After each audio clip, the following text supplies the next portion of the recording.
إن أريد إلا الإصلاح ما استطعت وما توفيقي إلا بالله عليه توكلت وإليه أنيب ما شاء الله كان وما لم يشأ لم يكن ولا حول ولا قوة إلا بالله العلي العظيم ولا حول ولا قوة إلا بالله العلي العظيم ولا حول ولا قوة إلا بالله العلي العظيم. أعوذ بالله من الشيطان الرجيم. بسم الله الرحمن الرحيم. وأقيموا الوزن بالقسط ولا تخسروا الميزان صدق الله مولانا العظيم. ولا يجرمنكم شنآن قوم ألا تعدلوا اعدلوا هو أقرب للتقوى صدق الله مولانا العظيم.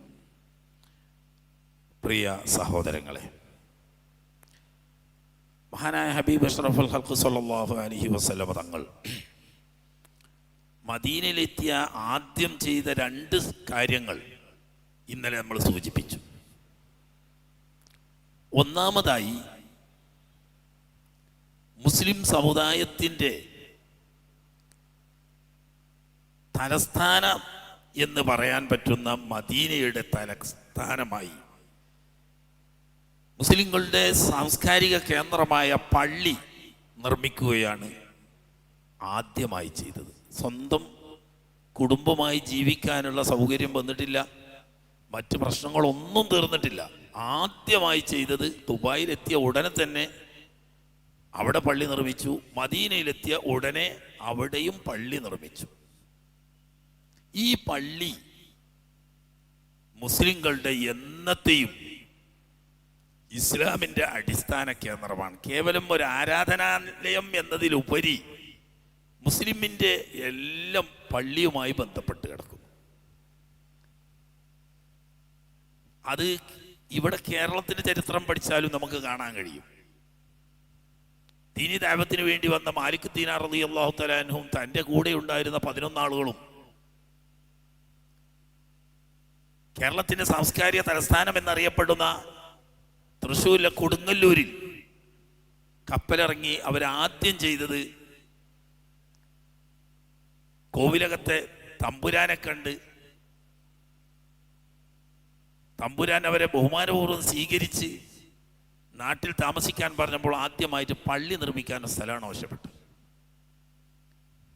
അങ്ങനെ രാജകൊട്ടാരത്തിൻ്റെ പ്രധാനപ്പെട്ട ക്ഷേത്രത്തിൻ്റെ വെളിപ്പാടകരെ നോക്കിയാൽ കാണുന്ന ദൂരത്ത് കൊടുങ്ങല്ലൂർ പള്ളി നിർമ്മിക്കുകയാണ് സഹാബത്ത് അല്ലെങ്കിൽ താബീങ്ങളിൽപ്പെട്ട മാലിക് ദീനാർ ആദ്യം ചെയ്തത്.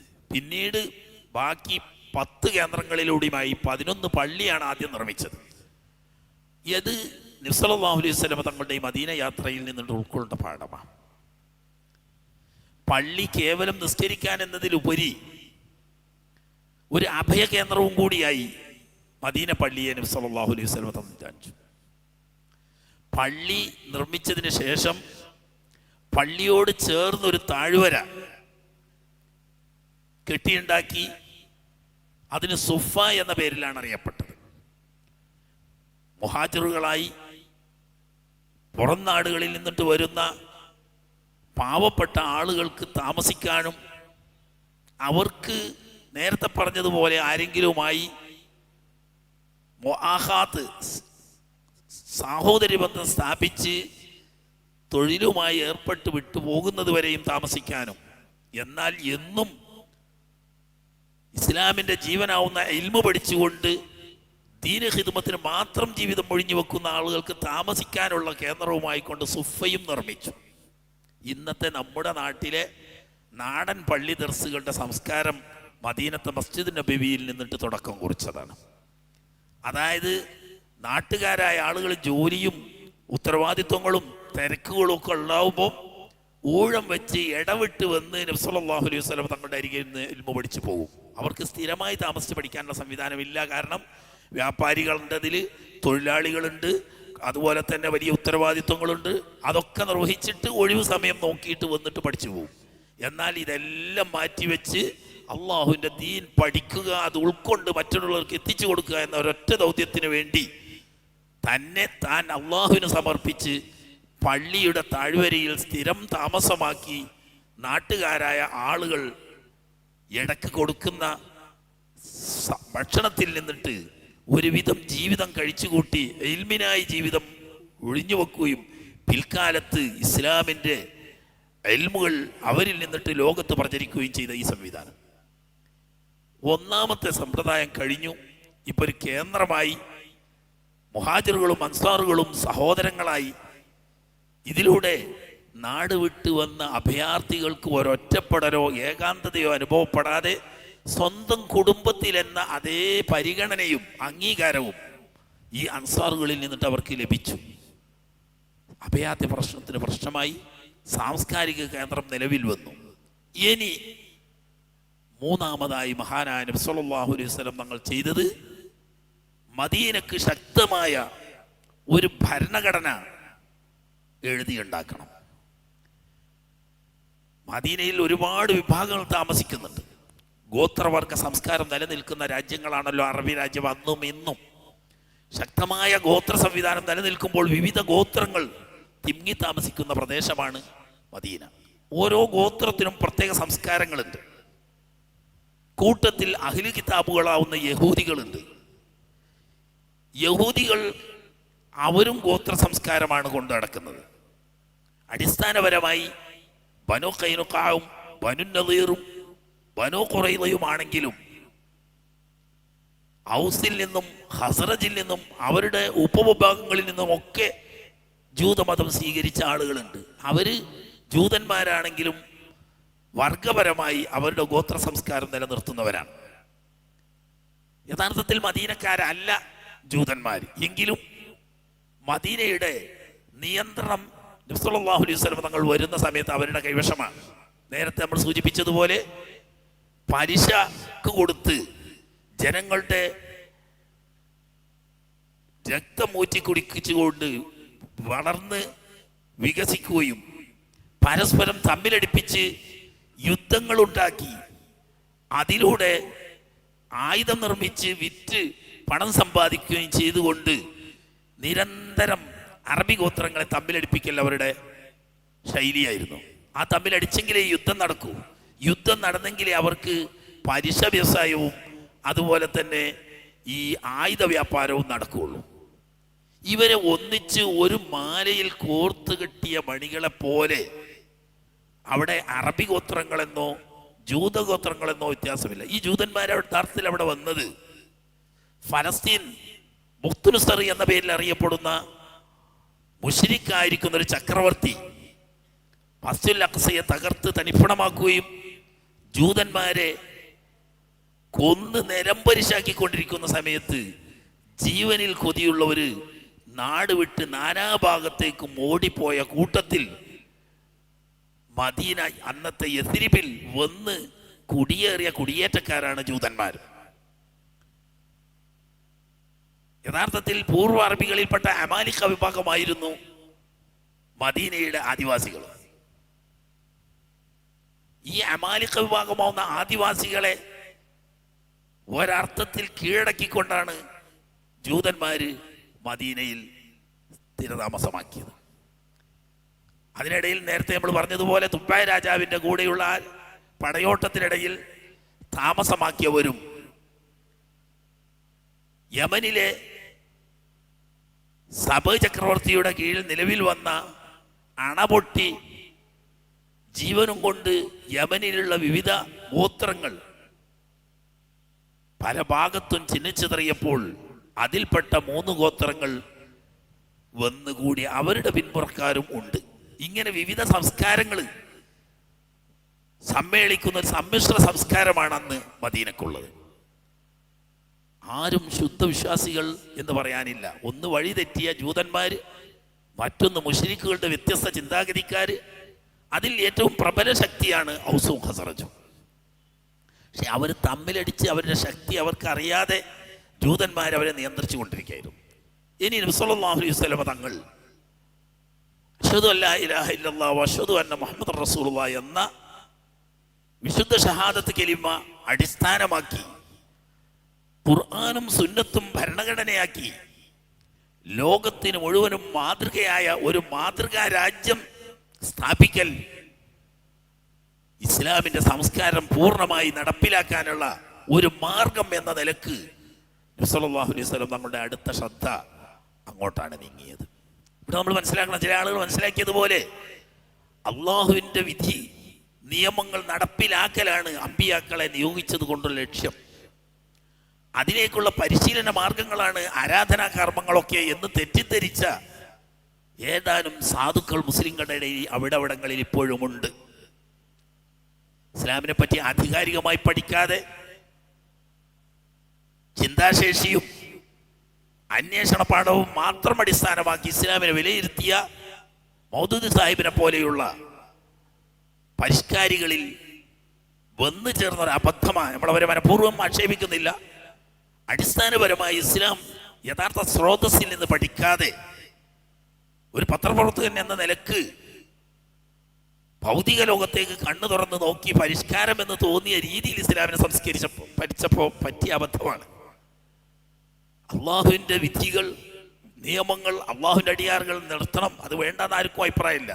പക്ഷെ അതിനു വേണ്ടിയാണ് അമ്പിയാക്കന്മാർ നിലവിൽ വന്നത് എന്നും ഇസ്ലാമിൻ്റെ അടിസ്ഥാന ലക്ഷ്യം ഒരു ഭരണകൂടം സ്ഥാപിക്കലാണ് എന്നത് അബദ്ധമാണ്. മറിച്ച് അതൊരു മാർഗമാണ്. അള്ളാഹു തആല ഖുർആൻ പറയാം, അല്ലദീന മക്കന്നാഹും ഫിൽ അർളി അഖാമുസ്സലാത്ത വആതവുസ്സകാത്ത വഅമറൂ ബിൽ മഅറൂഫി വനഹൂ അനിൽ മുൻകർ വലില്ലാഹി ആഖിബത്തുൽ ഉമൂർ. മുഅ്മിനുകൾക്ക് ഭരണം കൊടുക്കുന്നതിൻ്റെ ആവശ്യകതയെക്കുറിച്ച് അള്ളാഹു പറയുന്നു. അല്ലദീന മക്കന്നാഹും ഫിൽ അർളി, അവർക്ക് ഭരണകൂടം അവരുടെ കൈവശം വന്നാൽ, ഭരണാധികാരം അവർക്ക് കൈവശം വന്നാൽ, അഖാമുസ്സലാ, കൃത്യമായും ചിട്ടയായും നിത്യമായും നിസ്കാരം അവർ നിലനിർത്തും.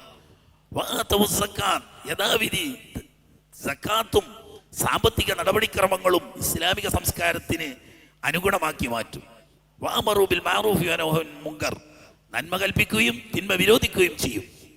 അപ്പോൾ നന്മ കൽപ്പിക്കുക, തിന്മ വിരോധിക്കുക, ശാരീരികവും സാമ്പത്തികവുമായി അള്ളാഹുവിന് വഴിപ്പെടുക എന്ന അടിസ്ഥാന ലക്ഷ്യം നടപ്പിലാക്കാനുള്ള മാർഗമാണ് ഇസ്ലാമിൽ അധിഷ്ഠിതമായ ഒരു ഭരണകൂടം എന്നത്. അത് വേണ്ടെന്നല്ല, പക്ഷേ ലക്ഷ്യം മാർഗമായും മാർഗം ലക്ഷ്യമായും തെറ്റിദ്ധരിക്കാൻ പാടില്ല എന്ന് മാത്രം. അപ്പോൾ ഇസ്ലാം പൂർണ്ണമായി നടപ്പിലാക്കണമെങ്കിൽ ശാന്തസുന്ദരമായ നിയമ അധിഷ്ഠിതമായ ഒരു ഭരണകൂടവും ഒരു രാഷ്ട്രവും വേണം. അതില്ലാതെ എന്തെങ്കിലും സംഘടന രൂപീകരിച്ച് ആയുധമെടുത്ത് ശത്രുക്കളോട് പൊരുതാൻ ഇറങ്ങിയാൽ അത് ഇസ്ലാമിൻ്റെ മാർഗമല്ല. ആണെങ്കിൽ ഈ 13 വർഷക്കാലം ആദ്യഘട്ടത്തിൽ അവശതയൊക്കെ ഉണ്ടെങ്കിലും ഏതാണ്ട് ഒരു 6-7 കൊല്ലം കഴിഞ്ഞപ്പോഴേക്ക് മക്കയിൽ തന്നെ മുസ്ലിങ്ങൾക്ക് നല്ല ശക്തിയുണ്ട്, സാമ്പത്തികമായും അവർക്ക് പ്രാപ്തിയുണ്ട്, അംഗബലം കൊണ്ടും കഴിവുണ്ട്, അതുപോലെ തന്നെ സൈനിക പരിശീലനം ലഭിച്ചവരും അവരിൽ ഇഷ്ടം പോലെയുണ്ട്. എന്നിട്ട് ഒരിക്കൽ പോലും മഹാനായ നബി സല്ലല്ലാഹു അലൈഹി വസല്ലം തങ്ങളോ അള്ളാഹു തമ്പുരാനോ ശത്രുക്കളോട് പടവരുതിക്കൊള്ളാനും യുദ്ധം ചെയ്തുകൊണ്ട് വിശ്വാസത്തെ പ്രചരിപ്പിച്ചു കൊള്ളാനും ഒരിക്കലും ഖുർആൻ ആഹ്വാനം ചെയ്തിട്ടില്ല. 70 ഇടങ്ങളിലായി ഖുർആനായത്തിൽ ക്ഷമിക്കാനും ശാന്തരാകാനും അടങ്ങിയിരിക്കാനുമാണ് ഖുർആൻ നിരന്തരം ആവശ്യപ്പെട്ടത്. കാരണം ആയുധമെടുക്കണമെങ്കിൽ, പൊരുതണമെങ്കിൽ അത് പടയാവരുത്, യുദ്ധമാവണം. പടയാവരുത്, യുദ്ധമാകണം. പട നടത്താൻ ഇസ്ലാം അനുവദിച്ചിട്ടില്ല. അതേസമയത്ത് യുദ്ധം ചെയ്യാൻ ലോകം മൊത്തം അനുവദിച്ചിട്ടുണ്ട്, അത് ഇസ്ലാമും അനുവദിച്ചിട്ടുണ്ട്.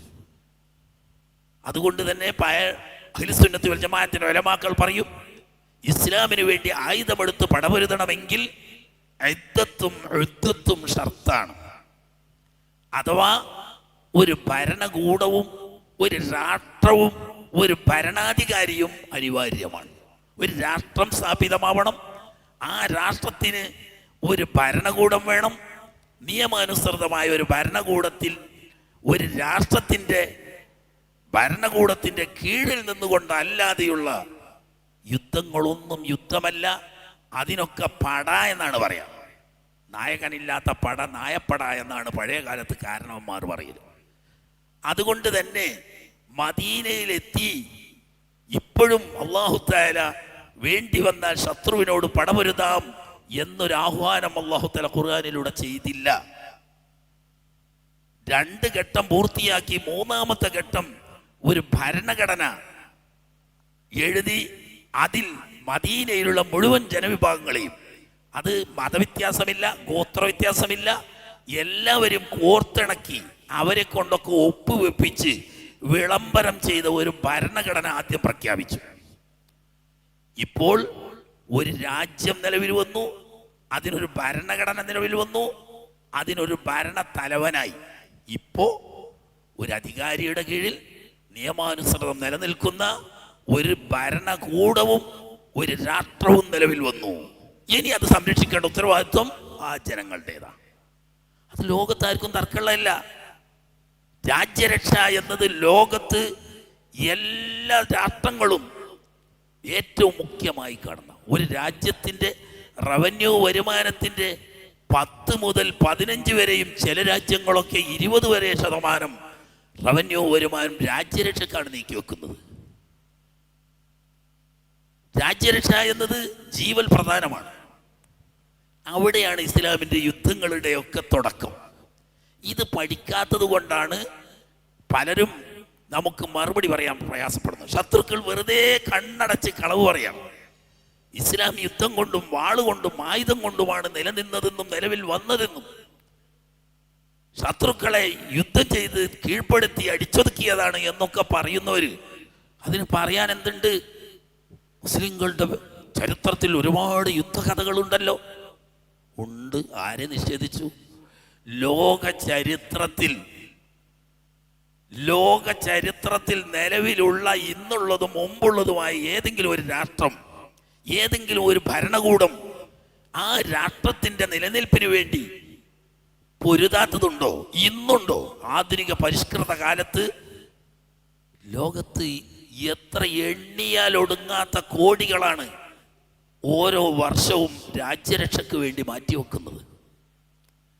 മനുഷ്യവംശത്തെ സമൂലനാശം വരുത്താൻ മതിയാവുന്ന അതിഭീകരമെന്ന് പറയാൻ പറ്റുന്ന ആയുധ കൂമ്പാരങ്ങൾ തലക്ക് മുകളിൽ വെച്ചുകൊണ്ടാണ് പല ഭരണാധികാരികളും ലോകത്തിന് മുന്നിൽ ഹുങ്ക് പറയുന്നത്. അതൊക്കെ ന്യായം. ഇസ്ലാമിൻ്റെ യുദ്ധം പറയുന്നിടത്ത് മാത്രം അന്യായം. ഇസ്ലാം എവിടെയും യുദ്ധം ചെയ്തുകൊണ്ടിട്ട് ആരെയും ഇസ്ലാമിലേക്ക് കൊണ്ടുവന്ന ചരിത്രം ലോക ചരിത്രത്തിൽ കാണിച്ചു തരാൻ കഴിയില്ല. മറിച്ച് മദീന എന്ന് പറയുന്ന രാഷ്ട്രം, അതിൻ്റെ നിലനിൽപ്പ് ഇസ്ലാമിൻ്റെ നിലനിൽപ്പിൻ്റെ ഭാഗമാണ്. ഒരു പ്രത്യയശാസ്ത്രത്തിൻ്റെ, ഒരു സംസ്കാരത്തിൻ്റെ അടിത്തറയാണ് മദീന എന്ന രാജ്യം. ഈ രാജ്യത്തിൻ്റെ നിലനിൽപ്പിന് ഭീഷണി എവിടെ നിന്ന് വരുന്നോ അത് നേരിടണം. അതാവശ്യമല്ലേ? ഇതിൻ്റെ ഇടക്ക് ഈ ഒബാമ വരുന്നതിന് തൊട്ട് മുമ്പുണ്ടായിരുന്നൊരു പ്രസിഡന്റ് ഉണ്ടായിരുന്നല്ലോ അമേരിക്കക്ക്. അയാളെ വാപ്പയത്തൊന്നിപ്പോൾ മരിച്ചില്ലേ? അയാൾ ഒരിക്കൽ പറയുണ്ടായി, അമേരിക്കയുടെ നിലനിൽപ്പിന് ലോകത്ത് ഏത് രാഷ്ട്രം ഭീഷണിയാണെന്ന് വരുമ്പോൾ ആ രാഷ്ട്രത്തെ അറ്റാക്ക് ചെയ്യാനുള്ള അവകാശം അമേരിക്കക്കുണ്ട്. ഇയാളെ തറവാട്ട് വകയെന്നാ തോന്നുന്നത്. ലോകത്ത് എല്ലാ രാഷ്ട്രത്തിനും ഉണ്ട് അവകാശം. നിയമപരമായി നിലനിൽക്കുന്ന ഒരു രാഷ്ട്രത്തിൻ്റെയും ഒരു ഭരണകൂടത്തിൻ്റെയും നിലനിൽപ്പിന് ആര് എവിടെ എങ്ങനെ ഭീഷണിയാവുന്നു ആ ഭീഷണി നേരിടാനും അതിനെ നിർമ്മാർജ്ജനം ചെയ്യാനുള്ള ഉത്തരവാദിത്വം ഈ ഭരണകൂടത്തിനും ആ രാഷ്ട്രത്തിനുമുണ്ട്. ആ അമേരിക്കൻ്റെ കുത്തകയൊന്നും അല്ല. പിന്നെ നമ്മളൊന്നും ഉണ്ടാത്ത നമുക്ക് കഴിവ് കുറച്ചുകൊണ്ടാണ്. അതുകൊണ്ട് തന്നെ അല്ലാഹു തആല നേരത്തെ തന്നെ പറഞ്ഞു, വഅദ്ദൂലഹും മസ്തതഅതും മിൻ ഖുവ്വത്തിൻ വമിൻ റിബാത്തിൽ ഖൈൽ തുർഹിബൂന ബിഹി അദുവല്ലാഹി വഅദുവക്കും വആഖിരീന മിൻ ദൂനിഹിം ലാ തഅലമൂനഹുമുല്ലാഹു യഅലമുഹും. കേട്ടോ, എന്നും നിങ്ങൾക്ക് നാനാഭാഗത്തും ശത്രുവ്യൂഹം തന്നെ നിങ്ങൾക്കെതിരിൽ സംഘടിച്ച് നിൽക്കുന്നുണ്ട്. അതുകൊണ്ട് ഏത് പ്രതിസന്ധി ഘട്ടത്തെയും നെഞ്ഞൂക്കോട് കൂടി നേരിടാൻ വേണ്ട സജ്ജീകരണങ്ങൾ ഒരുക്കി നിങ്ങൾ ജാഗരൂകരായി നിൽക്കണം. ആരും ഒന്നും ചെയ്യണ്ട. നിങ്ങൾ സർവസജ്ജരായിരിക്കണം, ജാഗരൂകരായിരിക്കണം. എങ്കിൽ ശത്രുക്കൾ മാറി നിൽക്കും. ഇപ്പൊ അടുത്ത കാലത്ത് നമ്മൾ കണ്ടല്ലേ,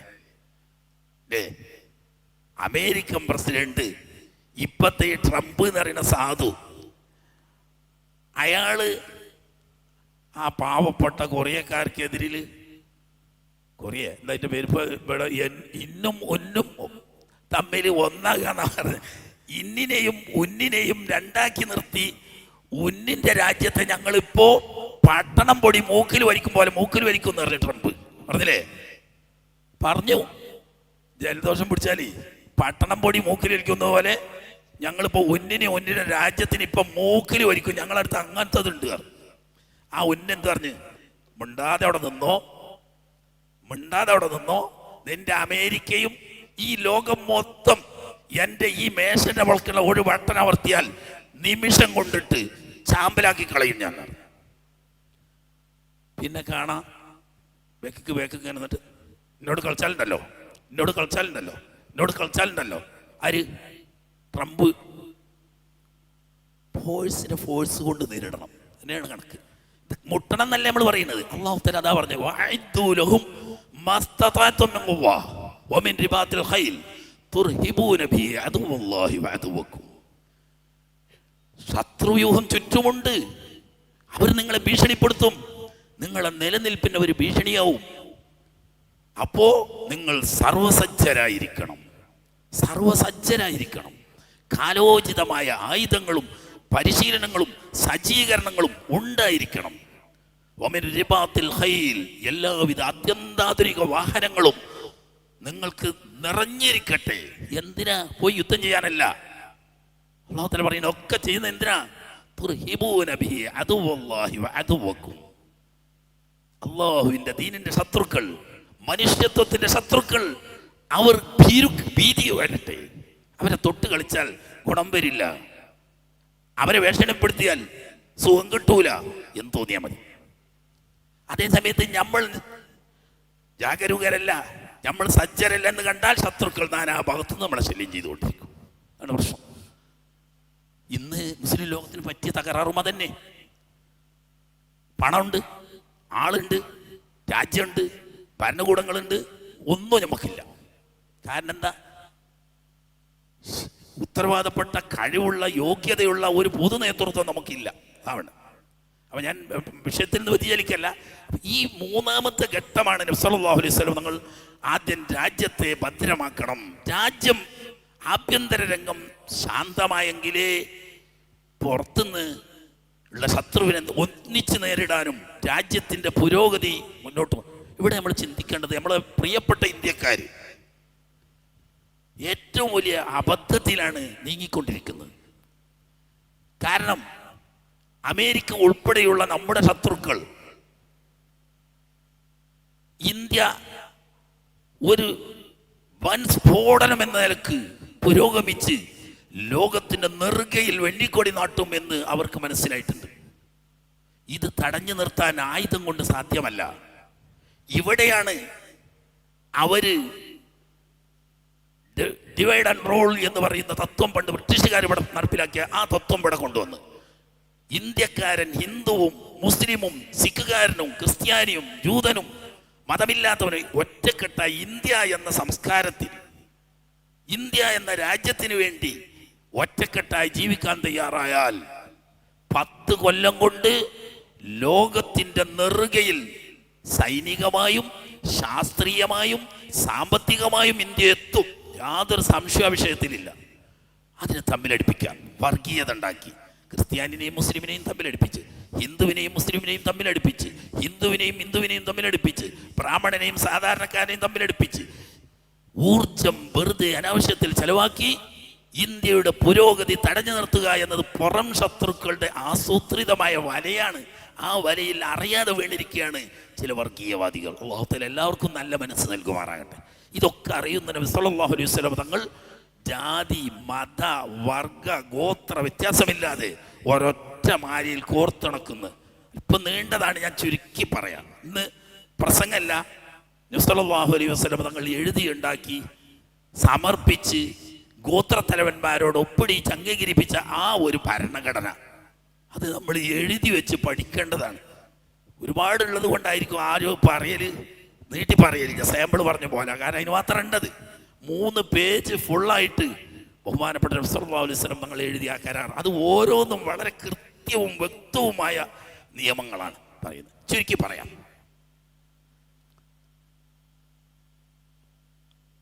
അന്ന റസൂലുള്ളാഹി സ്വല്ലല്ലാഹു അലൈഹി വസല്ലം കതബ ബിഹാദൽ കിതാബ്. എന്താണ്? ഹാദാ കിതാബു മിൻ മുഹമ്മദിൻ അന്നബി സ്വല്ലല്ലാഹു അലൈഹി വസല്ലം റസൂലില്ലാഹ്. തുടങ്ങ അള്ളാഹുവിന്റെ തിരുദൂതരായ മുഹമ്മദും സ്വല്ലല്ലാഹു അലൈഹി വസല്ലം തങ്ങൾ എഴുതിയ ഒരു കിതാബാണിത്. ആർക്കാ തുടങ്ങുന്നത്? ബൈനൽ മുഅ്മിനീന വൽ മുസ്ലിമീന മിൻ ഖുറൈശിൻ വ അഹ്ലി യസ്രിബ വമൻ തബിഹ ഫലഹിഖ ബിഹിം ഫഹല്ല മഅഹും വജാഹദ മഅഹും. മദീന നിവാസികളായ ഔസ് ഖസറജ് എന്നീ അറബി ഗോത്രങ്ങൾ, അവരിലേക്ക് ഹിജ്റ വന്ന ഖുറൈശികൾ തീർന്നില്ല, ഈ അറബികളുമായി കരാറിലേർപ്പെട്ടവരും യുദ്ധമില്ലാ സന്ധി ചെയ്തവരും അവരുമായി സഹകരിച്ച് ജീവിക്കുന്നവരുമായ മുഅ്മിനീങ്ങൾ. ഇന്നഹും ഉമ്മത്തും വാഹിദത്തുൻ ദൂനന്നാസ്. ഇതിൽ എല്ലാ നാട്ടുകാരും ഉണ്ട്. ഖുറൈശികളുണ്ട്, ഔസുകാരുണ്ട്, ഖസറജുകാരുണ്ട്, അവരോട് കരാർ ചെയ്തവരുണ്ട്, അവരോട് സഹകരിക്കുന്നവരുണ്ട്. ഇവരിൽപ്പെട്ട എല്ലാ ഗോത്രത്തിൽപ്പെട്ടയും മുസ്ലിമീങ്ങൾ അവിടെ ഗോത്ര വ്യത്യാസമില്ലാതെ ഒറ്റ സമൂഹമാകുന്നു. അഥവാ ഗോത്ര സംസ്കാരം എന്നത് ഇസ്ലാം നിലനിർത്തുന്നില്ല എന്ന് ചുരുക്കം. ഇസ്ലാമിന് ആദർശ സംസ്കാരത്തിന് ഒറ്റ ഗോത്രമേ ഉള്ളൂ. അത് അറബി എന്നോ അനർബി എന്നോ ഖുറൈശി എന്നോ ഖുറൈശി അല്ലാത്തവനെന്നോ യാതൊരു വ്യത്യാസവും. മുഅ്മിനാണോ, അള്ളാഹുവിലും റസൂലിലും വിശ്വസിക്കുന്ന സത്യവിശ്വാസിയാണോ, ഒറ്റ സമൂഹമാണ്. സാമൂഹികമായി യാതൊരു വേർതിരിവും മുസ്ലിങ്ങൾക്കിടയിലില്ല. എല്ലാവരും ഒന്ന് തന്നെ. അപ്പൊ പിന്നെ കുഫൂലൊക്കെ പലതും പറയണ്ടല്ലോ, അവരുടെ ഒരു വിഷയമാണ്. ഖഫാത്ത് പറയുന്നത് തൊഴിൽ സംസ്കാരത്തെ കുറിച്ചാണ്. തൊഴിൽ സംസ്കാരത്തെ കുറിച്ചാണ് ഖഫാത്ത് പറയുന്നത്. അതിപ്പോൾ പറയേണ്ട സമയമല്ല, അതുകൊണ്ട് ഞാൻ ഇപ്പോഴേക്ക് കിടക്കുന്നില്ല. ഒരു മനുഷ്യൻ സ്ഥിരമായി ചെയ്യുന്ന തൊഴിൽ അവൻ്റെ സംസ്കാരമായി മാറും. അപ്പൊ ചില സംസ്കാരങ്ങൾ താഴ്ന്നതാകുന്നത് അവർ ചെയ്യുന്ന നിത്യത്തൊഴിൽ ചില താഴ്ന്ന തൊഴിലുകളായതുകൊണ്ട് അനുവദനീയമാണെങ്കിൽ പോലും ചില തൊഴിലുകൾ അവരുടെ സംസ്കാരത്തെ ഉന്നതിപ്പെടുത്തുന്നത് ആ തൊഴിലിൻ്റെ മേന്മ കൊണ്ടാണ്. ഉദാഹരണം, ഒരു വ്യാപാരിയും അതുപോലെ തന്നെ ഒരു അറിവുകാരനും രണ്ടും ഒരു സംസ്കാരമല്ല. അറിവുകാരൻ എപ്പോഴും മാംസവും രക്തവുമായി ഇടകഴുകുന്ന ആളാണ്. ഒരു ദയക്കുറവുണ്ടാവും പൊതുവിൽ, അതായത് സ്വഭാവം. സ്ഥിരമായിട്ട് ആ പണിയെടുക്കുന്നവരുടെ ഇടയിൽ ദയ കുറയും, അതൊരു സംസ്കാരമായി മാറും. നേരെ മറിച്ച് വ്യാപാരി സമൂഹത്തിൽ എല്ലാവരുമായിട്ട് നിരന്തരം ബന്ധപ്പെടുന്ന ആളാണ്. എല്ലാവരുമായി ബന്ധപ്പെടുമ്പോൾ അതിൽ നിന്നിട്ട് ഒരു സംസ്കൃതമായ ഒരു പ്രത്യേക സംസ്കാരം അയാളിൽ ഉടലെടുക്കും. അതുകൊണ്ട് തന്നെ ഉന്നത സംസ്കാരത്തിൻ്റെ ഉടമകൾ അധികവും വ്യാപാരം തന്നെയല്ലോ ഒരു ജാതിയല്ല. ഭക്ഷ്യവസ്തുക്കളുടെ വ്യാപാരം ഒന്ന് വേറെയാണ്, വസ്ത്ര വ്യാപാരം മറ്റൊന്നാണ്, ആഭരണ വ്യാപാരം മറ്റൊന്നാണ്, സുഗന്ധ വ്യാപാരം മറ്റൊന്നാണ്. കാരണം ഓരോന്നിനും സംസ്കാരത്തിന് മറ്റുണ്ട്. സുഗന്ധം വെക്കുന്നവൻ എന്താ? ആളുകൾക്ക് സുഖമുണ്ട്, സാമ്പത്തികമായ ശേഷിയുണ്ട്, കഴിവുണ്ട്, അപ്പോഴല്ലേ സുഗന്ധം വാങ്ങാൻ പോവുള്ളൂ. അതുകൊണ്ട് തന്നെ അവൻ്റെ ലക്ഷ്യം എപ്പോഴും ആളുകൾക്ക് നല്ല ക്ഷേമവും ഐശ്വര്യവും സന്തോഷവും റാഹത്തും ഉണ്ടാകട്ടെ എന്നാണ്. വസ്ത്രം അങ്ങനെ തന്നെ, ഉള്ളതുകൊണ്ട് ഒപ്പിക്കും, കഴിവില്ല. ഞാൻ നല്ല പണം ഉണ്ടെങ്കിലേ ഏതായാലും പുതിയതൊന്ന് വാങ്ങാൻ നോക്കുള്ളൂ. ഇത് വാങ്ങണമെങ്കിൽ പൈസ നല്ലോണം വേണം. അപ്പോൾ അത്യാവശ്യം ആളുകളുടെ ഇടയിൽ ക്ഷേമവും ഐശ്വര്യവും കൊതിക്കുന്നവരാണ് വസ്ത്ര വ്യാപാരികൾ.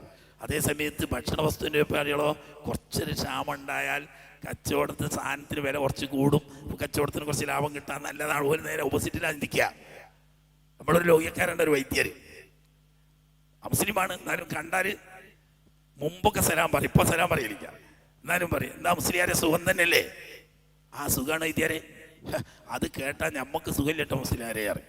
തമാശയായിട്ടാണെങ്കിലും കാര്യമാണ് പറഞ്ഞ്. ഞമ്മക്ക് സുഖമാണെന്ന് കേട്ടാൽ വൈദ്യർക്ക് പിന്നെ സുഖമില്ലല്ലോ. ഞമ്മക്ക് സുഖമില്ല എന്ന് കേൾക്കുമ്പോൾ അവർക്ക് സുഖം ഉണ്ടാണ്. അപ്പൊ ആശുപത്രിയൊക്കെ പിന്നെ എങ്ങനെ വലിയ വലിയ സാധാത്യങ്ങളും ഉസ്താദന്മാരും ഒക്കെ ഉദ്ഘാടനം ചെയ്ത് കൊടുക്കുന്നത്, അവിടെ നിന്ന് വരക്കണ ആളുകൾക്ക് എല്ലാവർക്കും രോഗമാകട്ടെ, എന്നിട്ട് ആശുപത്രി നിറച്ച ആൾ വരട്ടെ എന്ന് അങ്ങനെ വരക്കാൻ പറ്റുമോ? അതല്ല, രോഗം ഏതായാലും വരുമല്ലോ. ആ വരുന്ന രോഗം ഇവിടെ വരുന്നവർക്ക് അള്ളാഹു തആല വേഗം ശിഫ കൊടുക്കട്ടെ. ഈ ചികിത്സയിൽ ബറക്കത്ത് കിട്ടിയിട്ട് ചെറിയ ചെറിയ ചികിത്സ കൊണ്ട് തന്നെ വലിയ വലിയ രോഗങ്ങൾ അള്ളാഹു തആല വേഗം ശിഫയാക്കി കൊടുക്കട്ടെ. അങ്ങനെയാണ്. അപ്പൊ ആൾ വരുമല്ലോ. അല്ലാതെ ആളുകൾക്ക് രോഗം ഉണ്ടാകട്ടെ എന്നല്ലാതെ വരക്കുക. അപ്പൊ ചുരുക്കത്തിൽ അങ്ങനെയല്ല, സാംസ്കാരികമായ മാറ്റം വരുന്ന ചെറിയ വ്യത്യാസം ഉണ്ട് എന്നല്ലാതെ വിശ്വാസികൾ എല്ലാവരും ഒരു സമൂഹമാണ്, അതിൽ ഗോത്ര വ്യത്യാസം ഇല്ല. എന്നാൽ എപ്പോഴും മുസ്ലിങ്ങൾക്കിടയിൽ ചില ഗോത്ര സംസ്കാരങ്ങൾ നിലനിൽക്കുന്നുണ്ടല്ലോ എന്ന് പറഞ്ഞാൽ ഉദ്ഖുലൂ ഫി സിൽമി കാഫ എന്ന് അവരോടാണ് ഓതേണ്ടത്. ഇസ്ലാമിലേക്ക് പൂർണ്ണമായി അവർ കടന്നിട്ടില്ല. ഇസ്ലാമിൻ്റെ സംസ്കാരം പൂർണ്ണമായി ഉൾക്കൊണ്ടവൻ്റെ സംസ്കാരം എല്ലാ ഗോത്രവും ഒറ്റൊന്നാണ്. ആട്ടെ, വഴി വിട്ടുപോണ്ട. അപ്പൊ മുസ്ലിങ്ങളെ എല്ലാവരെയും കൂട്ടിയിട്ട് ഒറ്റ സമൂഹമായി കൂട്ടി. ഇന്ന ഉമ്മത്തു വഹദ ദൂന നാസ് വൽ മുഹാജിറൂന മിൻ ഖുറൈശിൻ റബാഅത്തുഹും യതആഖലൂന ബൈനഹും മആഖിലഹും അൽ ഊലാ യുഫ്ദൂന മാ ബിൽ മഅറൂഫി വൽ ഖിസ്തി ബൈനൽ മുസ്ലിമീന വൽ മുഅ്മിനീൻ. ഖുറൈശികൾ പണ്ട് ഓരോ ഗോത്രത്തിനും നേതൃത്വം കൊടുക്കുകയും ആ ഗോത്രത്തിലെ സാമൂഹികമായ പ്രശ്നങ്ങൾക്ക് പരിഹാരം നിർദ്ദേശിക്കുകയും ചെയ്യുന്ന നേതൃത്വം ആരാണോ ഇപ്പോഴും അവർ തന്നെ അക്കാര്യം നിർവഹിക്കണം. പക്ഷേ പഴയ ഗോത്ര സംസ്കാരം വെച്ചുകൊണ്ടാകരുത്. പിന്നെന്ത് വേണം? ബിൽ മഅറൂഫി വൽ ഖിസ്ത്, അള്ളാഹുവിൻ്റെ ദീൻ അംഗീകരിക്കുന്ന മാർഗത്തിലും കൃത്യമായ നീതിന്യായ വ്യവസ്ഥിതിയുടെ അടിസ്ഥാനത്തിലുമായിരിക്കണം. ചെയ്യേണ്ടത് പഴയ നേതാക്കന്മാർ തന്നെയാണ്. പക്ഷേ പഴയതുപോലെ ഗോത്രത്തിന് വേണ്ടി എന്തും ചെയ്യാ എന്ന ന്യായം ഇനി പറ്റില്ല. ഇവിടെ നീതിയും ന്യായവും മാത്രമേ നടത്താൻ പാടുള്ളൂ. ഇനി അൻസാറുകളിലേക്ക് വരിക. ബനു ഔഫ് അലാ റബാഅതിഹിം യതആഖലൂന ബൈനഹും മആഖിലഹും അൽ ഊലാ വകുല്ലു ത്വായിഫത്തിൻ തുഫ്ദി ആനിയഹാ ബിൽ മഅറൂഫി വൽ ഖിസ്തി മഅൽ മുഅ്മിനീൻ. ബനു ഔഫ് മദീന നിവാസികളിലുള്ള വലിയൊരു ഗോത്രമാണ് ബനു ഔഫ് ഗോത്രം. അവരുടെ നേതൃത്വം വഹിച്ചിരുന്ന നേതാക്കന്മാരും കൈകാര്യകർത്താക്കളും ആരാണോ അവർ തന്നെ അക്കാര്യം നിർവഹിക്കണം. മുമ്പ് പറഞ്ഞപ്പെട്ടതുപോലെ അബദ്ധവശാൽ വല്ല കൊലപാതകങ്ങളോ കയ്യബദ്ധമോ വന്നിട്ട് വല്ല അപകടങ്ങളോ സംഭവിച്ച നഷ്ടപരിഹാരം കൊടുക്കാൻ കുടുംബങ്ങൾ കൂട്ടായി ഒത്തൊരുമിച്ച് ചെയ്തിരുന്ന കാര്യങ്ങളൊക്കെ ഇപ്പോഴും അങ്ങനെ തന്നെ കുടുംബങ്ങൾ ഒത്തൊരുമിച്ച് ചെയ്തു കൊള്ളണം. പക്ഷേ മുമ്പത്തേതുപോലെ ആവരുത്. ബിൽ മഅറൂഫി വൽ ഖിസ്തി മഅൽ മുഅ്മിനീൻ, ന്യായമായിരിക്കണം. ഇസ്ലാമിൽ അനുവദിക്കപ്പെട്ട വഴി സ്വീകരിക്കണം. ഈ വ്യവസ്ഥയോടുകൂടി മുമ്പുള്ള രീതിയൊക്കെ നടപ്പിലാക്കിക്കൊള്ളട്ടെ. وبنو سعد على رباعتهم يتعاقلون معاقلهم الأولى وكل طائفة منهم تفدي عانها بالمعروف والقسط بين المؤمنين. ترنلا وبنو جشم على رباعتهم يتعاقلون معاقلهم الأولى وكل طائفة منهم تفدي عانها بالقسط. وبنو عمرو بن عوف على رباعتهم يتعاقلون معاقلهم الأولى وكل طائفة منهم تفدي عانها بالقسط والمعروف بين المؤمنين. وبنو النبيذ على رباعتهم يتعاقلون معاقلهم الأولى ويفدي عانيهم بالمعروف والقسط بين المؤمنين. ഇങ്ങനെ ഓരോ ഗോത്രത്തിൻ്റെയും പേര് പറയാം. وبنو الأوس على رباعتهم يتعاقلون كل على معاقلهم الأولى. ഇങ്ങനെ അറബി ഗോത്രങ്ങളെ മുഴുവനും ഓരോന്ന് എണ്ണിയിട്ട് പറഞ്ഞിട്ട് പറയാം. വ ഇന്നൽ മുഅ്മിനീൻ, ഈ പറഞ്ഞ കൂട്ടത്തിൽ മുഅ്മിനും ഉണ്ട് കാഫറും ഉണ്ട്. പക്ഷേ നേതൃത്വം പഴയ പടി തന്നെ നേതൃത്വമാണ്. നല്ല കാര്യങ്ങളൊക്കെ പഴയതുപോലെ ചെയ്യണം. പക്ഷേ ഇപ്പോൾ ഒരു വ്യവസ്ഥ ഉണ്ട്. ഗോത്രത്തിന് വേണ്ടി എന്തും ചെയ്യാ എന്ന വ്യവസ്ഥ പാടില്ല. ന്യായവും നീതിയുമായിരിക്കണം നടത്തേണ്ടത് പഴയ ഉത്തരവാദിപ്പെട്ടവർ തന്നെയാണ്. എന്നിട്ട് പറയാം വ ഇന്നൽ മുഅ്മിനീൻ, മുഅ്മിനീങ്ങൾക്ക് പ്രത്യേക കടമ. لا يتركون مفرحا منهم أن يعينوه بالمعروف في فداء وعقل. മുസ്ലിംകളിൽപ്പെട്ട വല്ല പാവപ്പെട്ടവനും, അത് ഏത് ഗോത്രം നോക്കണ്ട, ഏത് ഗോത്രത്തിൽപ്പെട്ട മുഅ്മിനാണെങ്കിലും പാവപ്പെട്ടവനായ ആളുകളെ കൈവിടാൻ പാടില്ല. അത് എല്ലാവരും ഒറ്റക്കെട്ടായി നോക്കി അവർക്ക് വരുന്ന ബാധ്യതകളും അവർക്ക് വേണ്ട സഹായങ്ങളും നിറവേറ്റി കൊടുക്കേണ്ട ഉത്തരവാദിത്വം എല്ലാ സത്യവിശ്വാസിക്കുമുണ്ട്. കാരണം ഗോത്രം കൊണ്ട് ചിലപ്പോൾ കാര്യങ്ങൾ നടക്കാൻ പറ്റാതെ വന്നാൽ ഗോത്രത്തിൻ്റെ പരിധി നോക്കാതെ മുഅ്മിനീങ്ങൾ മൊത്തം സഹായിക്കണം. ഉദാഹരണം, ഒരു പാവപ്പെട്ട ഒരാളുടെ കയ്യബദ്ധം വന്ന് മറ്റൊരാൾ മരണപ്പെടാൻ കാരണമായി. ഇയാൾക്ക് സാമ്പത്തികമായി കഴിവൊന്നുമില്ല, എന്നാൽ ഈ മരണപ്പെട്ട ആൾക്ക് നഷ്ടപരിഹാരം കൊടുക്കണ്ടേ? അപ്പോൾ മുഅ്മിനീങ്ങളിൽപ്പെട്ട സാധാരണ ആ ഗോത്രങ്ങൾ ചെയ്തിട്ട് തികയുന്നില്ലെങ്കിൽ ബാക്കി മോമിനിയങ്ങൾ ഒറ്റക്കെട്ടായി സഹായിച്ച് ആ പാവപ്പെട്ടവനെ സംരക്ഷിക്കാൻ ഉത്തരവാദിത്വം എല്ലാ മോമിനിയങ്ങൾക്കുമുണ്ട്. എന്നിട്ട് പറയാം,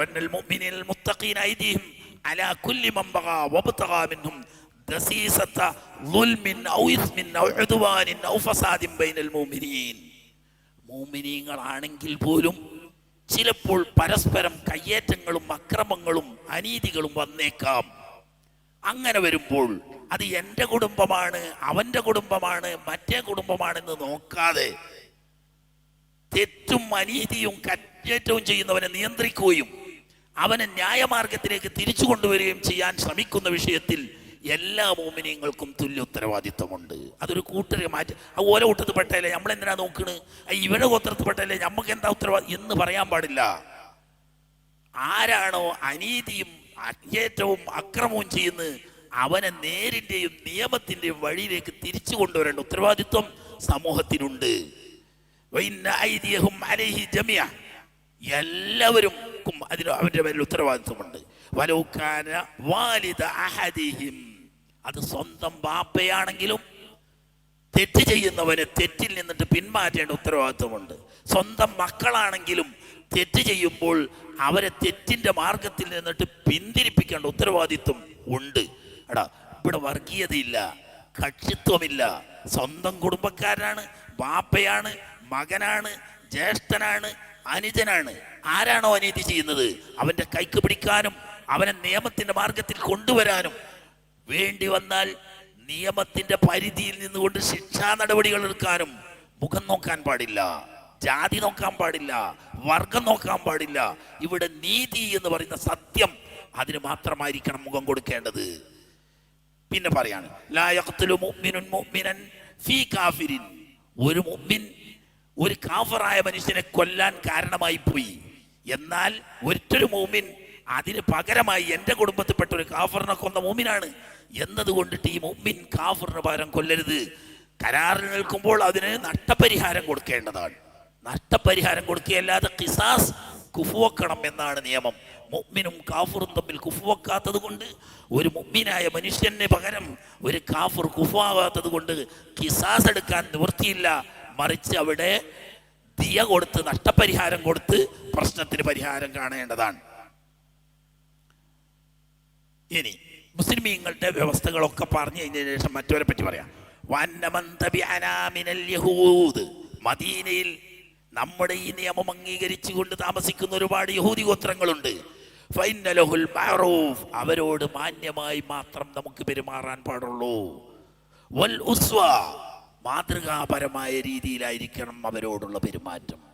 അവർ ശത്രുക്കളാണ്, അവിശ്വാസികളാണ്, അറിഞ്ഞുകൊണ്ട് സത്യത്തിന് എതിര് നിൽക്കുന്നവരാണ്. എന്നാൽ പോലും അവരോടും മഅറൂഫും മുസ്വത്തും വേണം. ഒരിക്കലും അവരെ അനീതി അവർക്കെതിരിൽ ചെയ്യാൻ പാടില്ല, ഒരിക്കലും അന്യായമായി അവർക്കെതിരിൽ സംഘം ചേരാൻ പാടില്ല. ഈ നാട്ടുകാരാണ് അവര്.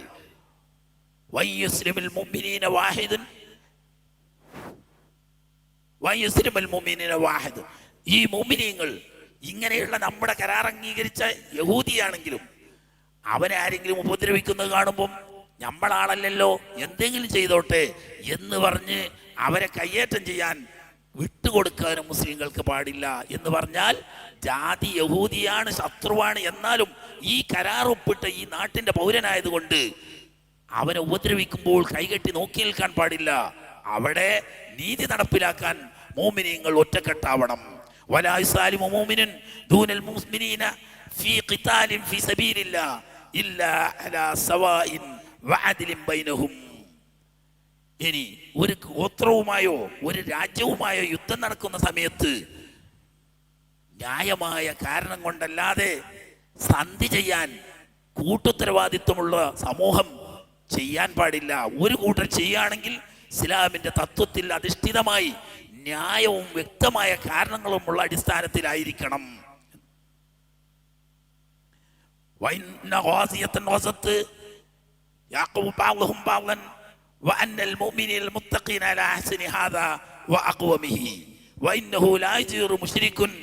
മാലല്ലി ഖുറൈശ്, മുഅ്മിനീങ്ങളുടെ അവസ്ഥ പറഞ്ഞിട്ട് പറയാം. ഇവിടെ ഈ കരാർ ഒപ്പിട്ട ഗോത്രങ്ങളിൽ ധാരാളം മുശ്രിക്കുകളുണ്ട്, ശുദ്ധ യഹൂദികളുണ്ട്.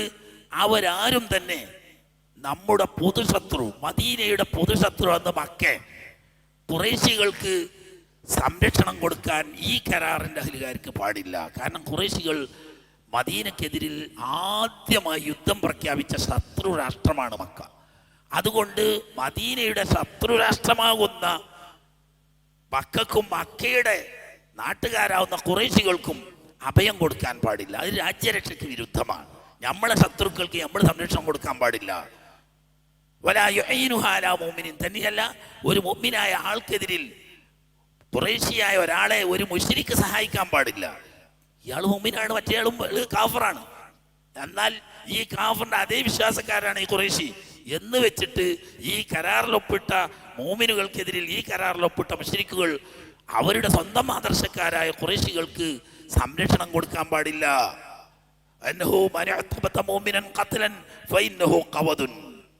ഇനി കരാറടിസ്ഥാനത്തിൽ സൗഹാർദ്ദത്തിൽ ജീവിക്കുന്നതിനിടയിൽ ഒരു മുഅ്മിനെ ആരെങ്കിലും അക്രമമായി കൊലപ്പെടുത്തിയാൽ അതിന് പകരം മറുപക്ഷിയെ കൊല്ലപ്പെടും, ഖിസാസ് എടുക്കും. ഈ ഉത്തരവാദിത്വം എല്ലാവർക്കും ഉണ്ടായിരിക്കുന്നതാണ്. ഇല്ലാ യർളാ വലിയുൽ മഖ്തൂലി ബിഅഖ്ലിൻ.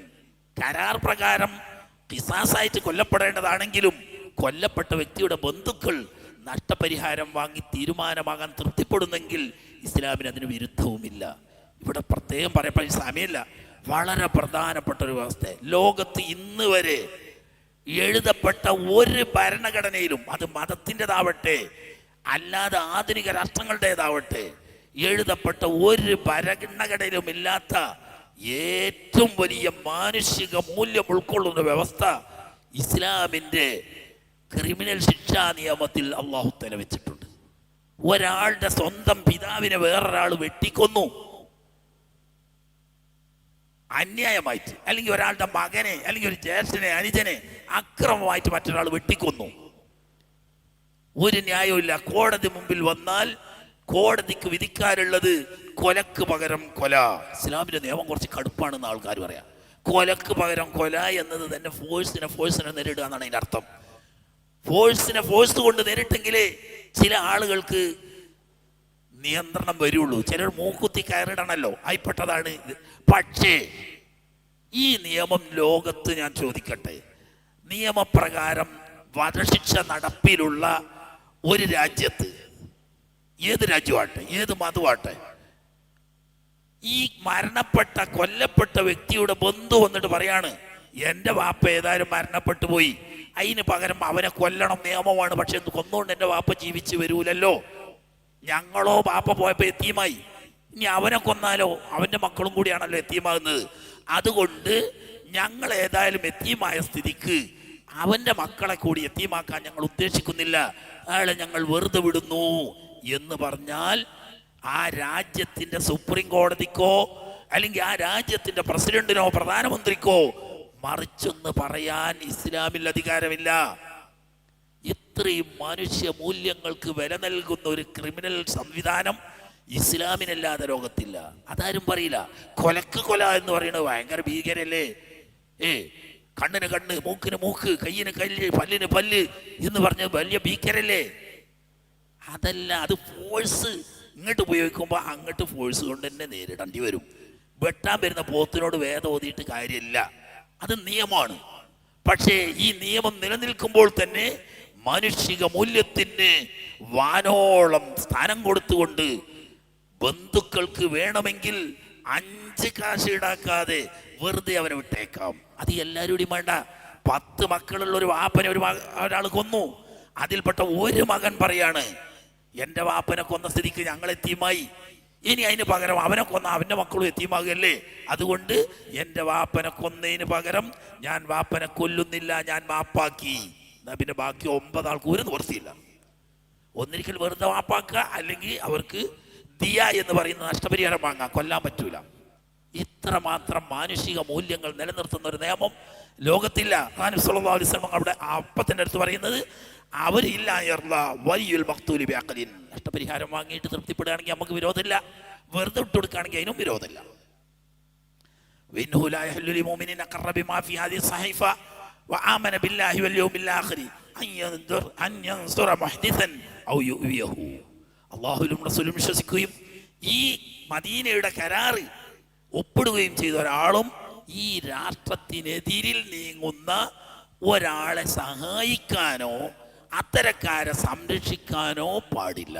രാജ്യരക്ഷയുടെ ഏറ്റവും മൂർത്തമായൊരു വ്യവസ്ഥയാണ് അത്. നമുക്ക് വേണ്ടപ്പെട്ട സ്വന്തം ആളാണ്, സ്വന്തം ബന്ധുവാണ്, വേണ്ട ആരോ ആട്ടെ, ഈ ഇസ്ലാമിക രാഷ്ട്രത്തിന്റെ നിലനിൽപ്പിന് ഭീഷണിയാവുന്ന നിലക്ക് ഒരു വ്യക്തിയോ ഒരു സംഘടനയോ ഒരു ഗോത്രമോ തിരിയുമ്പോൾ അവനെ സഹായിക്കാൻ പാടില്ലെന്ന് മാത്രമല്ല അവൻ ഒരു തരത്തിലുള്ള സംരക്ഷണം കൊടുക്കാനും പാടില്ല. അഥവാ ചെയ്താൽ രാജ്യ സംബന്ധമായ കുറ്റം ചെയ്തവനായി അവൻ രാജ്യദ്രോഹിയായി ചിത്രീകരിക്കപ്പെടും.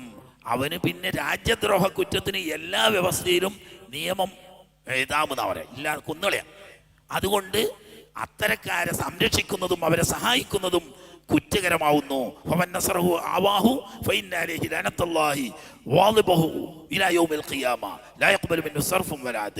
അവൻ മാപ്പ് പറഞ്ഞിട്ട് കാര്യമില്ല, അവൻ പ്രായശ്ചിത്തം ചെയ്തിട്ട് സ്വീകരിക്കപ്പെടുകയില്ല.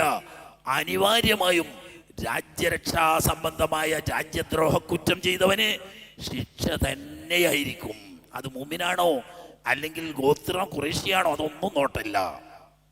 വൈന്നക്കും മാ ഖല്ലഫ്തും ഫീഹി മിൻ ഷൈഇൻ ഫഇന്ന ഹുക്മുഹു ഇലല്ലാഹി വഇലാ റസൂലി. ഇനി വൈൻ ഇഖ്തലഫ്തും ഫീഹി മിൻ ഷൈഇൻ, ഇനി മുഅ്മിനീങ്ങളായി ജീവിക്കുന്നു, യഹൂദികൾ അങ്ങനെ ജീവിക്കുന്നു, മുശ്രിക്കുകൾ അങ്ങനെ ജീവിക്കുന്നു, അതിൻ്റെ ഇടയിൽ നിങ്ങൾ തമ്മിൽ എന്തെങ്കിലും പ്രശ്നമുടലെടുത്തു, രാജ്യരക്ഷ സംബന്ധമായല്ല, അടിക്കേസ് ഉണ്ടായി, കത്തിക്കുത്തുണ്ടായി, കയ്യേറ്റുണ്ടായി, കൊള്ള ചെയ്തു, കട്ടെടുത്തു, അതല്ലെങ്കിൽ അതിര് തിരക്കി, സാധാരണ ഉണ്ടാകുന്ന തെറ്റുകളാണല്ലോ. ഇങ്ങനെയുള്ള തെറ്റുകൾ, രാജ്യത്ത് ക്രിമിനൽ സ്വഭാവമുള്ള തെറ്റുകുറ്റങ്ങൾ ആരെങ്കിലും ചെയ്താൽ ഫഇന്ന ഹുക്മുഹു ഇലല്ലാഹി വഇലാ റസൂലിഹി സ്വല്ലല്ലാഹു അലൈഹി വസല്ലം. രാജ്യത്തിന്റെ നിയമം നടപ്പിലാക്കുന്നത് അള്ളാഹുവിൻ്റെയും റസൂലിൻ്റെയും വിധിയായിരിക്കും. അത് യഹൂദിയായാലും കണക്കാണ്, മുശ്രിക്കായാലും കണക്കാണ്, മോമിനായാലും കണക്കാണ്. നിയമം നടപ്പിലാക്കാനുള്ള അധികാരം ഭരണകൂടത്തിനായിരിക്കും. അവിടെ ജാതി മത വർഗ വ്യത്യാസം ആ വിഷയത്തിലുണ്ടായിരിക്കില്ല. എല്ലാവർക്കും അവരുടെ മതസ്വാതന്ത്ര്യം കൊടുക്കേണ്ടത് എന്ന് പറയും. അതിൻ്റെ ഇടക്ക് തമ്മിൽ കയ്യേറ്റവും അക്രവും പാടില്ല. ആരും സൗഹാർദ്ദപരമായി ജീവിച്ചു കൊള്ളണം.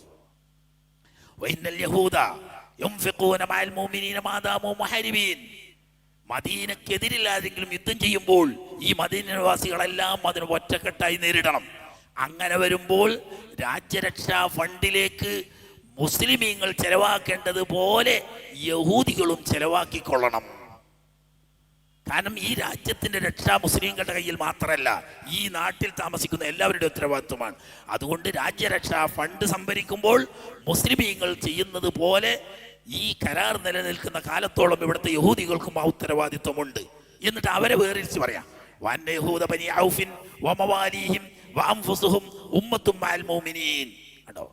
മുഅ്മിനീങ്ങളെ പോലെ ഒരു സ്വതന്ത്ര സമൂഹമായി ബനു ഔഫ് എന്ന് പറയുന്ന പ്രധാന യഹൂദികളെ ഈ ഭരണകൂടം അംഗീകരിക്കുന്നു. കേട്ടോ, ന്യൂനപക്ഷത്തിനെ പ്രത്യേകം എടുത്തു പറഞ്ഞ് അംഗീകരിക്കുക. അന്യസമുദായക്കാരാണ്, പക്ഷെ ഈ രാജ്യത്തിൽ താമസിക്കുന്ന ന്യൂനപക്ഷങ്ങളാണ്.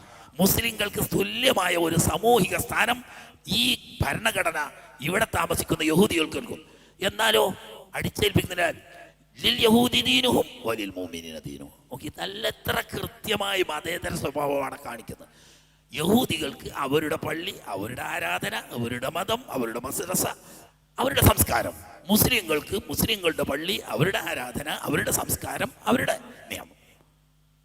പക്ഷേ മദീന അങ്ങനെയല്ല. മദീന നമ്മുടെ രാഷ്ട്രമാണ്. ഈ രാഷ്ട്രത്തിൽ നമ്മൾ ഒന്നിച്ച്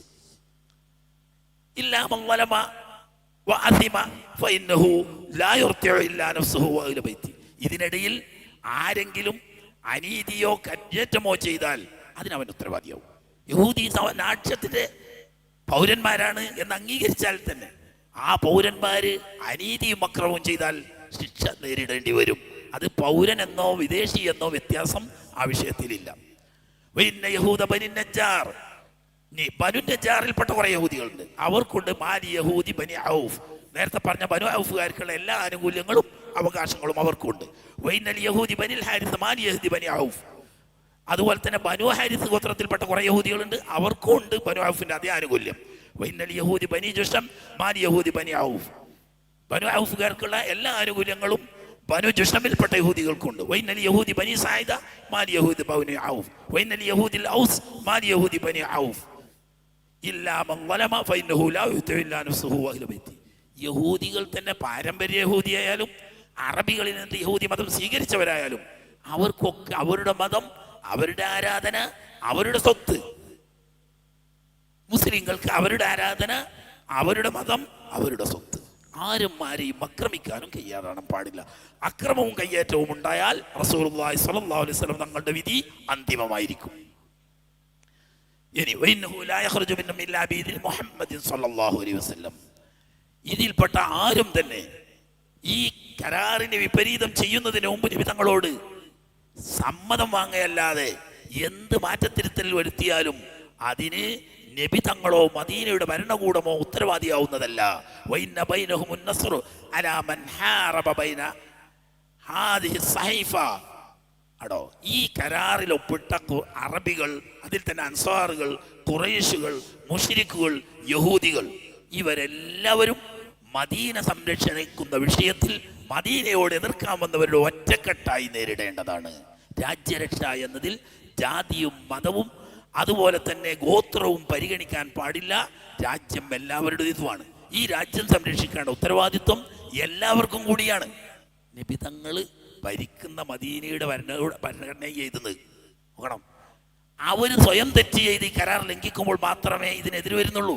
അതുകൊണ്ടാണ് പിന്നീട് ബനു ഖൈനുഖാരെയും ബനു നളീറുകാരെയും അവസാനം ബനു ഖുറൈളക്കാരെയും രണ്ട് ഗോത്രത്തെ നാടുകടത്താനും മൂന്നാമത്തവരോട് യുദ്ധം ചെയ്യാനൊക്കെ ഉണ്ടായ കാരണം അവർ ഈ കരാർ ലംഘിച്ച് ശത്രുക്കളുടെ കൂട്ടത്തിൽ കൂടി മദീനയുടെ ഭരണകൂടത്തെയോ മദീനയെയോ നിർമ്മാർജ്ജനം ചെയ്യാൻ വേണ്ടിയിട്ട് ഒറ്റക്കെട്ടായി ശ്രമിച്ചപ്പോൾ മാത്രമാണ് അവർക്കെതിരിൽ പടപൊരുതലോ നാടുകടത്തലോ ഉണ്ടായത്. അതുവരെ ഒരേ കാഴ്ചയിലാണ് എല്ലാവരെയും കാണുന്നത്. കടുത്ത ശത്രുക്കളാവുന്ന യഹൂദികളെയും നാട്ടിൻ്റെ പൗരന്മാരായി കണ്ട് ഭരണഘടനയുടെ അവകാശങ്ങൾ വകവെച്ചു കൊടുത്തു.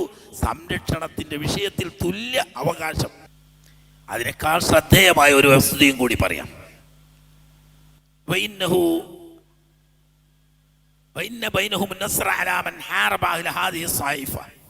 ഈ കരാറിൽ ഒപ്പിട്ട മുസ്ലിമീങ്ങള്, യഹൂദികള്, മുശ്രിക്കുകൾ ഉൾക്കൊള്ളുന്ന ഈ ഗോത്രങ്ങളെ ആര് എതിർക്കാൻ വന്നോ ഈ കരാറിൽ ഒപ്പിട്ട എല്ലാവരും തുല്യമായി അതിനെ നേരിടേണ്ട ഉത്തരവാദിത്വം ഉണ്ട്. പിന്നെ മദീനയെ ആരാക്രമിക്കാൻ വന്നോ അവിടെ ഒറ്റക്കെട്ടായി അതിനെ നേരിടേണ്ട ഉത്തരവാദിത്വമുണ്ട്. ആദ്യം പറഞ്ഞത് എതിർക്കാൻ വരുന്നവരെ അങ്ങോട്ട് തന്നെ പോയി എതിർക്കേണ്ടതിൽ എല്ലാവർക്കും ഉത്തരവാദിത്വമുണ്ട്. ഇനി മദീനയെ എങ്ങോട്ട് എതിർക്കാൻ വന്നാലോ അവിടെ മുസ്ലിം എന്നോ കാഫർ എന്നോ യഹൂദി എന്നോ വ്യത്യാസം വരാൻ പാടില്ല. എല്ലാവരും ഒറ്റക്കെട്ടായി മദീനയുടെ രാജ്യരക്ഷയ്ക്ക് വേണ്ടി പൊരുതേണ്ടതാണ്.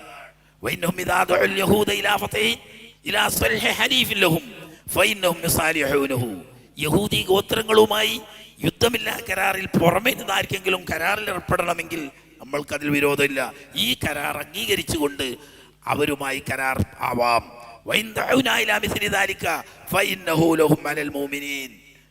എന്നാൽ മുസ്ലിങ്ങളുമായി വല്ല ഗോത്രത്തിനും യുദ്ധമില്ലാ കരാറിൽ ഒപ്പിടണമെന്ന് താല്പര്യമുണ്ടെങ്കിൽ അങ്ങനെ മുസ്ലിങ്ങൾക്കുമാവാം, അവർക്കും ഈ കരാർ ബാധകമാണ്. അപ്പൊ ഇന്നത്തെ യഹൂദികളും അവരോട് ഹെൽപ്പ് ചെയ്യുന്നവർക്കും കരാർ ബാധകമാണ്. മോമിനിയങ്ങൾക്കും മോമിനിയങ്ങളോട് ഹെൽപ്പ് ചെയ്യുന്നവർക്കും ഈ കരാർ ബാധകമാണ്. തീർന്നില്ല. അവനവന്റെ ചെലവ് അവനവൻ വഹിക്കണം. ക്രിസ്ത്യാനിക്ക് പള്ളിയെടുക്കാം, ബൈത്തുൽമാലിൽ നിന്ന് കിട്ടൂല. ഓർക്ക് മദ്രസ ഉണ്ടാക്കാൻ ബൈത്തുൽമാലൊന്നും കൊടുക്കൂല. യഹൂദിക്ക് പള്ളിയെടുക്കാൻ മുസ്ലിം ബൈത്തുൽമാലിൽ നിന്നൊന്നും കിട്ടൂല. മുസ്ലിങ്ങള് അവരെ കാര്യം അവര് നോക്കിക്കൊള്ളണം, അവരെ ചെലവ് അവര് വഹിക്കണം. ഇന്ത്യ മതേതര രാഷ്ട്രമായതുകൊണ്ട് മദ്രസ പഠിപ്പിക്കാൻ വേണ്ടിയിട്ട് ഫണ്ട് തരാൻ പാടില്ല എന്ന് പറഞ്ഞ് ഇന്ത്യ സ്വതന്ത്രമായപ്പോൾ പറഞ്ഞു. നമ്മൾ ഒച്ചപ്പാടാക്കിയിട്ടൊന്നും കാര്യമില്ല. പൊതുകാര്യങ്ങൾ ഗവൺമെന്റ് നോക്കുക, ഓരോ സമുദായവും അവരുടെ സ്വന്തം കാര്യങ്ങൾ അവർ നോക്കുക. ഇപ്പം അവിടെ നിന്നൊക്കെ ഒരുപാട് പോയിട്ടുണ്ട്, അത് വേറെ വിഷയം. കരാർ അങ്ങനെയാണ് ഉണ്ടായത്. അവനവൻ്റെ ഓരോ വിഭാഗത്തിൻ്റെയും സ്വന്തം ചെലവ് അവനവൻ സ്വന്തം വഹിച്ചു കൊള്ളണം.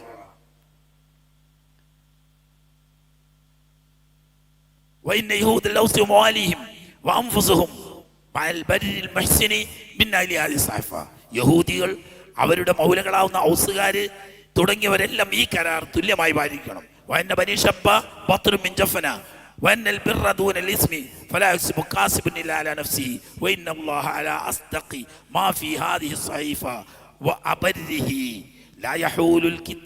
ഇത്രയും എഴുതി കരാർ എഴുതിയിട്ട് അവസാനം ഒരു വ്യവസ്ഥ എഴുതി ചേർക്കാൻ വിധങ്ങൾ. ഈ കിതാബിൽ കരാർ ഒപ്പിട്ടു എന്നതിൻ്റെ പേരിൽ തടസ്സമല്ല ദൂനലാലിമിൻ വലാ ആസിമിൻ. അക്രമം ചെയ്യുന്നവൻ, കയ്യേറ്റക്കാരൻ, നമ്മളെ ആളാണ്, നമ്മളെ കുടുംബാണ്, നമ്മളെ ഒപ്പിട്ട ആളാണ് എന്ന് പറയാൻ പാടില്ല. എവിടെയും അനീതിയും അക്രമവും വെച്ച് പൊറപ്പിക്കുന്ന സ്വഭാവം ഇസ്ലാമിന് ഇല്ല തന്നെയല്ല.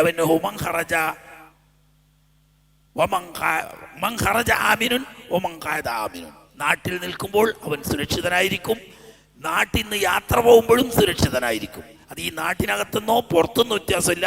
ഈ കരാർ പാലിച്ചുകൊണ്ട് ജീവിക്കുന്ന സമയത്ത് ഈ രാജ്യത്തിൻ്റെ സംരക്ഷണം അവർക്ക് ബാധകമാണ്. ഇല്ലാമ അനീതിയും കുറ്റകൃത്യവും ചെയ്യുമ്പോൾ ഈ ഉത്തരവാദിത്വം ബാധകവുമല്ല.